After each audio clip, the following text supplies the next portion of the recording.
Hello. ഞാൻ കുമളി കൊല്ലംപട്ടടയിൽ നിന്ന് നാഗജ്യോതിയാണ് സംസാരിക്കുന്നത്. കഴിഞ്ഞ ഇടയ്ക്ക് എനിക്ക് ബ്ലഡ് തീരെ കുറവായിട്ട് ഞങ്ങൾ ആശുപത്രിയിൽ പോയി ചെക്ക് ചെയ്തപ്പോൾ ഹീമോഗ്ലോബിൻ്റെ അളവ് 7.1 അത്രയായിരുന്നു. ഇപ്പോൾ 2 ആഴ്ചയ്ക്ക് ശേഷം, അതായത് ഞാൻ ഈ മരുന്നുകൾ, അതായത് കവചപ്രാശം,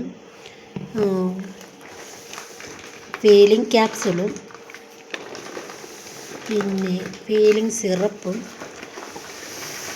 പിന്നെ വുമൻ കമ്പാനിയനും ഇതെല്ലാം കഴിച്ചതിന് ശേഷം, ഇതെല്ലാം ഞാൻ ഒരാഴ്ചയായിട്ട് കഴിക്കുകയാണ്. കഴിച്ചതിന് ശേഷം ഇന്ന് പോയി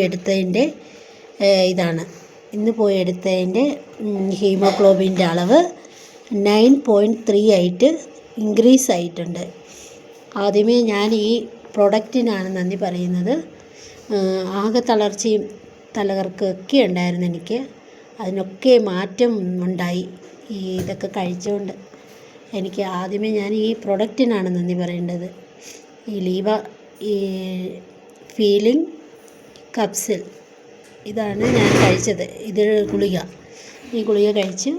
പിന്നെ ഇത് എലമെൻസിൻ്റെ ഫീലിംഗ് സിറപ്പ് ലിക്വിഡ് ഇതും കഴിച്ചിട്ട് ഇൻക്രീസായി. പിന്നെ വുമൻ കമ്പാനിയൻ ഇത് തീർന്നു കഴിഞ്ഞിട്ട് വുമൻ കമ്പാനിയൻ തുടങ്ങി. അത് കഴിച്ചപ്പോൾ എനിക്ക് ഒന്നുകൂടെ നല്ല ഊർജ്ജവും കിട്ടി, നല്ല ബലവും, ഇപ്പോൾ എനിക്ക് നല്ല ആക്റ്റീവൊക്കെ ആയിട്ട് ഞാനിരിക്കുന്നു. തലകറക്കവും എല്ലാം മാറി ഞാൻ നല്ലൊരു ഇതായി. ഇതെല്ലാവരെയും അറിയിക്കണമെന്ന് എനിക്ക് ഉണ്ടായിരുന്നു. അതുകൊണ്ടാണ് ഞാൻ പ്രൂഫോടെ തന്നെ ഞാൻ ഇട്ടിരിക്കുന്നത്. ഇതാദ്യമേ ഞങ്ങൾ നോക്കിയതിൻ്റെ റിപ്പോർട്ടാണിത്. രണ്ടാമത് ഇന്ന് പോയി ചെക്ക് ചെയ്തതിൻ്റെ റിപ്പോർട്ടാണ് ഇത്.